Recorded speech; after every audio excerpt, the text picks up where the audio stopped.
Monde numérique. Aujourd'hui, je voudrais vous parler d'une sale histoire qui touche le groupe Meta, propriétaire de Facebook et Instagram. Une histoire qui commence à faire pas mal de bruit. Elle concerne des entreprises qui ont vu récemment leur compte Instagram mystérieusement suspendu et pour les réactiver, elles ont dû payer des intermédiaires liés plus ou moins directement au groupe Meta.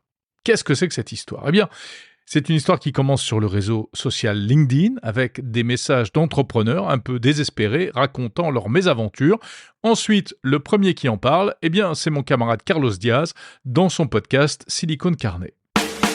J'ai été contacté sur WhatsApp par quelqu'un qui nous a proposé de débloquer notre compte pour beaucoup d'argent. Imaginez perdre du jour au lendemain votre compte Instagram, des années de contenu, une communauté fidèle, votre business online, tout s'évapore sans explication. Eh bien, j'ai découvert que ça arrivait tous les jours à des dizaines d'influenceurs, d'entreprises et de créateurs de contenu français.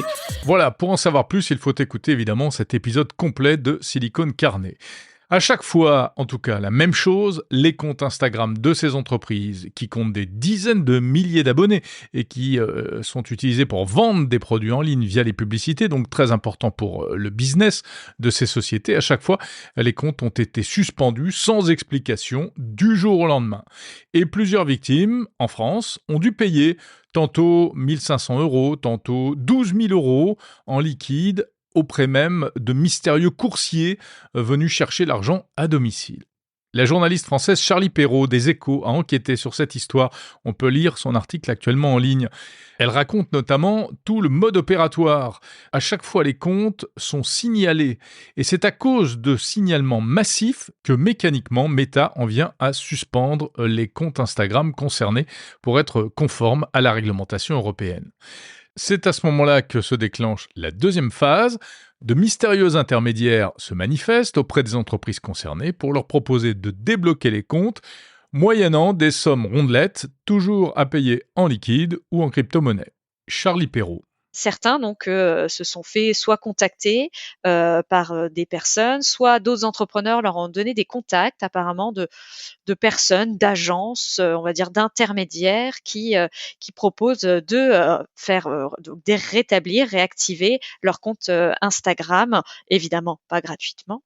Donc il faut sortir un petit billet et donc il suffit de donner quelques indications sur son compte et ça peut prendre quelques jours et d'un seul coup le compte réapparaît, voilà. Alors nous, on en a retrouvé plusieurs avec donc Carlos de Silicon Carnet. Moi, après, j'ai réussi à en avoir un au téléphone. Donc un qui a notamment une agence qui permet d'accroître ta présence sur Instagram et qui n'affiche pas évidemment sur son site qui va te rétablir un compte, mais il a d'autres services, mais il te propose notamment ça. Et dans les échanges que j'ai pu avoir avec lui, il m'a bien assuré qu'il a des contacts chez Meta et Instagram depuis plusieurs années. Donc c'est pas quelque chose non plus de nouveau et que c'est comme ça qu'il peut rétablir et que lui, il n'est qu'un intermédiaire. Donc en gros, il prend une petite commission sur ce qu'il facture. Et d'ailleurs, il a même une facture. C'est assez drôle, une vraie facture, tu vois. Ah ouais. Oui, celui-ci. Alors lui, il est allé très loin dans le process, mais il faut savoir que cette personne, donc il y a un Français,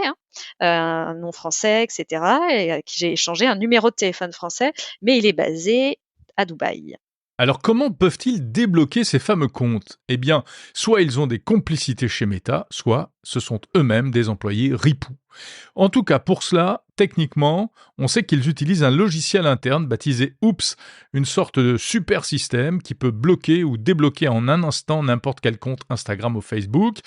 Quiconque ayant accès en interne à cet outil Oops est un peu le roi du monde, il a droit de vie ou de mort sur n'importe quel compte. Interrogé par les Échos, le groupe Meta explique que le rétablissement d'un compte suspendu officiellement est gratuit. Mais le problème, c'est que si on passe par la voie officielle, si on commence à faire des réclamations, eh bien ça peut être très compliqué et très long, car on sait bien que joindre quelqu'un dans une entreprise comme Meta pour expliquer son problème, c'est quasiment mission impossible.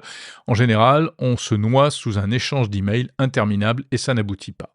C'est donc là-dessus qu'un véritable petit business parallèle a pu voir le jour, un business de commissions occultes et de pots de vin, car visiblement, des salariés touchent des pots de vin.